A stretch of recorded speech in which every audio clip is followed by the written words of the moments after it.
రాష్ట్రంలో ఉన్నటువంటి ప్రజలందరూ కూడా చంద్రబాబు నాయుడు నాయకత్వాన్ని కోరుకుంటున్నారని, ఆ విధంగానే చంద్రబాబు నాయుడు సైతం అడుగులు వేస్తున్నారని మదనపల్లి నియోజకవర్గం తెలుగుదేశం పార్టీ అభ్యర్థి షాజహాన్ బాషా అన్నారు.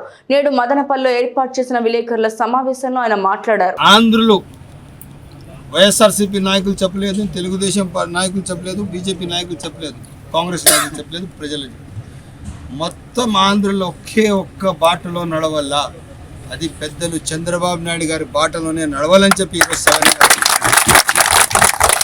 ఆయనే మన రాష్ట్రానికి దిక్కు అని చెప్పి సర్వంగా మనకు కాపాడే దిశ దశ ఆయనే. ఎందుకంటే ఆయన పైన ఏ ఈడీ కేసులు లేవు, ఏ 40,000 కోట్లు, 50,000 కోట్లు, 60,000 కోట్లు ఆస్తులు లేవు. ఆయనకు లోటస్ పాండ్లు లాంటి 250 రూములు కలిగిన ఇల్లు లేదు. బెంగళూరు హెగడే నగర్లో ఉన్న 3 ప్యాలెస్ బంగ్లాలు ఆయనకి లేవు. అదేవిధంగా తాడేపల్లి ప్యాలెస్ లాంటి ప్యాలెస్ ఆయనకి లేదు. అమరావతి ఏదైతే ఇప్పుడు ఇల్లు ఉందో పెద్దలు చంద్రబాబు నాయుడు గారిది, ఆ ఇల్లు కూడా బాడిగ కడుతున్న ఇల్లు అది. ఆయన చాలా ఒక విజనరీ మనిషి, ప్రజా కష్టం తన సొంత కష్టంగా ఆలోచించే మనిషి.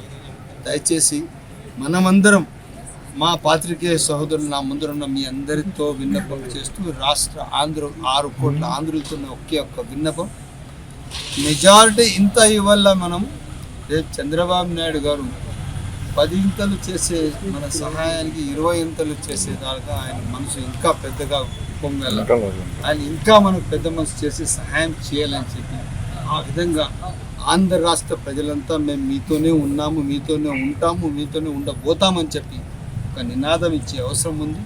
దయచేసి ఆంధ్రుల పార్టీ ఏదైనా ఉందంటే తెలుగుదేశం పార్టీ, దానికి మనం దగ్గర తీసుకొని మన పిల్లల భవిష్యత్తుకు మనం నాందిగా పలుకుతామని చెప్పి సవినయంగా తెలియజేస్తూ సెలవు.